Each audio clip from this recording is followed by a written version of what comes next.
Hi guys, very good morning. ఈరోజు వచ్చేసి దోస పిండితో కొంచెం రెసిపీస్ చేద్దాము. మార్నింగ్ లేసి ఏంట్రా దోశ అని అనుకుంటుంటారు కదా, అందుకే దోస పిండితో నేను మీకు కొత్త రెసిపీ చూపించబోతాను.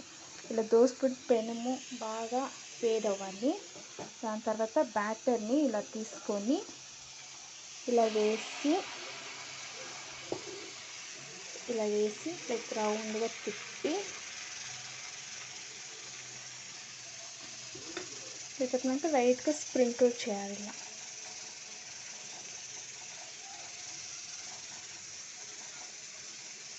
స్ప్రింకిల్ చేసేసి మీరు ఇంట్లో ఏదో ఒక చట్నీ చేసి ఉంటారు, దాంతో మీరు ఏ చట్నీ అయినా పర్వాలేదు, దీని మీద యాడ్ చేసుకోవచ్చు. ఈమెమో పొడి వేసింది కదా, ఏం అర్థం కాలేదు అని కాదు, ఇది చెనిక్కాయ, ఎండుమిరపకాయలు, కొబ్బరి వేసిన పొడి దీని మీద చెల్లుకొని మీరు ఇంట్లో దోశ చేసుకుంటారు. ఏం చట్నీ ఉన్నా కానీ పర్వాలేదు, దాని మీద ఇలా చట్నీ యాడ్ చేసుకోవాలి.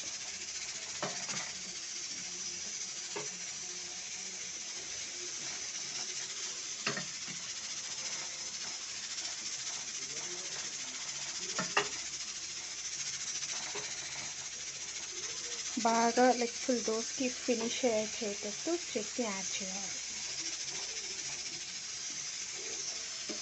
దాని తర్వాత కొంచెం కారపొడి, దాన్ని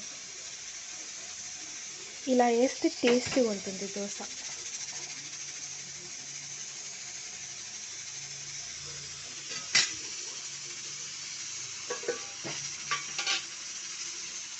దాని తర్వాత ఆయిల్,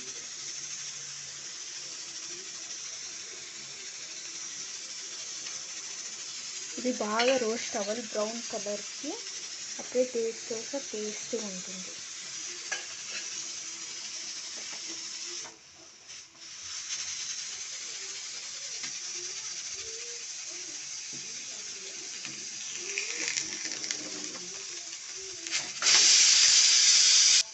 మీకు కావాలంటే గీ యాడ్ చేసుకోవచ్చు, లేకపోతే ఆయిల్ యూజ్ చేసుకోవచ్చు.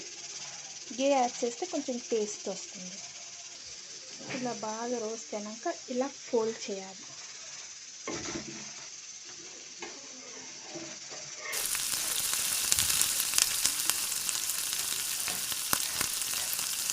ఇది సింపుల్ రెసిపీనే. మనం ఇంట్లో దోశ పిండి మిగిలిపోతే వేస్ట్ చేయకుండా ఇలా పోసుకొని తినవచ్చు, టేస్టీగా ఉంటుంది. ఇది రెండు సైడ్ బాగా రోస్ట్ అవ్వాలి.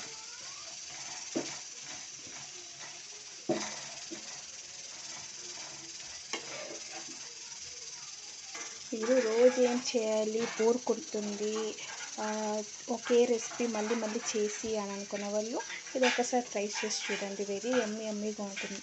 మీ పిల్లలు అయితే ఇంకా బాగా ఇష్టపడి తింటారు దీన్ని. జస్ట్ మనం ఇలా కారపొడి, మీరు ఇంట్లో ఏం చేసిన చట్నీ, ఎలాంటి చట్నీ అయినా దీని మీద యాడ్ చేసుకోవచ్చు. ఇలా యాడ్ చేసుకొని బాగా రెండు సైడ్ రోస్ట్ చేసి తీయండి. నెక్స్ట్ టైం అడుగుతారు ఎంత బాగుంది మమ్మీ అనేసి.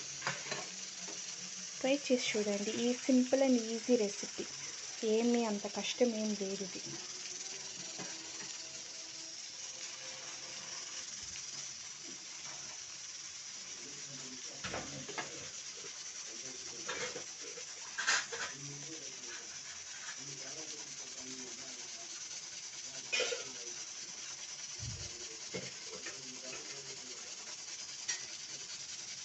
మీకు కావాలంటే అలానే తినవచ్చు, లేకపోతే మీకు ఎక్స్ట్రా సైడ్ డిష్ ఏమైనా కావాలన్నా కానీ పచ్చడి ఇలాంటి వాటితో తింటే ఇంకా సూపర్గా ఉంటుంది.